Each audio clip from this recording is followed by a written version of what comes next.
दोस्तों, देश पर 60 साल राज करने वाली आज कांग्रेस पार्टी दूसरे या तीसरे पायदान पर रहती है। आप उठा कर लीजिए कि अगर भारत में किसी भी राज्य के अंदर चुनाव होता है तो कांग्रेस पार्टी दूसरे और तीसरे पायदान पर रहती है। इसका सबसे बड़ा कारण क्या है? क्योंकि कांग्रेस पार्टी के पास कोई ऐसा चेहरा नहीं है जो लोगों को प्रभावित कर सके और भारत की जनता को एक ऐसी उम्मीद जगा सके, उनको लगे कि ये हमारे लिए सही है। लेकिन बात करें कि बिहार चुनाव की, राहुल गांधी और तेजस्वी यादव ने बहुत बड़े लेवल पर ज़मीनी स्तर पर काम किया, अपने कार्यकर्ताओं को टाइम दिया और बिहार की जननायक आम आदमी के बीच उन्होंने बहुत टाइम स्पेंड किया और उनके दुख दर्द और परेशानियों को भी सुना। हम रैलियों में देखते थे कि उन्होंने बहुत ज़्यादा मेहनत की, लेकिन इस मेहनत के बावजूद भी कांग्रेस पार्टी सिर्फ 5 और 6 सीटों पर सिमट जाती है। कुल 35 सीट आती है। आप देख रहे हैं कि 91 सीट और 79 सीट बीजेपी और आरजेडी ले जाती है।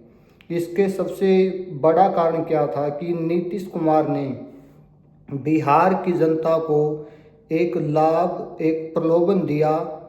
उन्होंने 10,000 रुपये हर महिला के खाते में 75 लाख महिलाओं के खाते में ट्रांसफ़र किए और विधवा पेंशन को 400 रुपये से 1100 रुपये करने का ऐलान किया।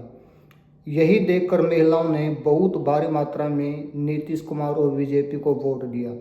लेकिन वही बात करें राहुल गांधी और तेजस्वी प्रसाद यादव ने ज़मीनी स्तर पर कार्य किया और उन्होंने संविधान को बचाने का काम किया। और वही जिन रैलियों में वो जाते थे तो यही बात करते थे कि संविधान को बचाना है और वोट चोरों को देश से भगाना है। लेकिन जो असलियत इस जनता को चाहिए वो चाहिए पैसे। उनको रोजगार से कोई मतलब नहीं, ना कोई विकास से कोई मतलब है। उनको एट टू टाइम पैसे मिल गए और उन्हीं पैसों को देखकर महिलाओं ने बीजेपी और आरजेडी को बहुत मात्रा में वोट दिए। लेकिन विपक्ष इस चुनाव के रिजल्ट से खुश नहीं है। वो फिर से चुनाव आयोग पर आरोप प्रत्यारोप लगा रहे हैं।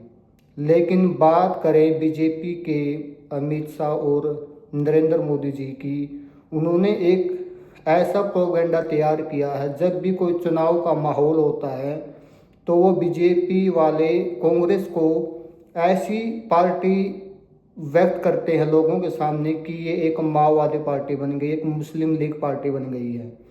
लेकिन उन्होंने एक ऐसी रणनीति बना रखी है कि कांग्रेस को देश से पूरी तरह से मिटा दिया जाए।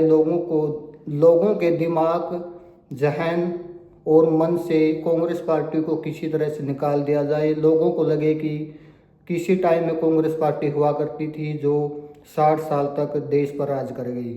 दोस्तों, आपका क्या सोचना है? किस तरह कांग्रेस अपनी साख बचा सकती है? ऐसे कांग्रेस ने क्या बदलाव करने चाहिए पार्टी के अंदर जिससे लोगों की फिर से उम्मीद जगे? क्या उन्होंने अध्यक्ष को बदलना चाहिए या फिर उनके पास कोई युवा नेता नहीं है या कोई ऐसा दमदार नेता नहीं है जो जनता के बीच जाकर जनता का विश्वास जीत सके? आप कमेंट बॉक्स में ज़रूर बताना।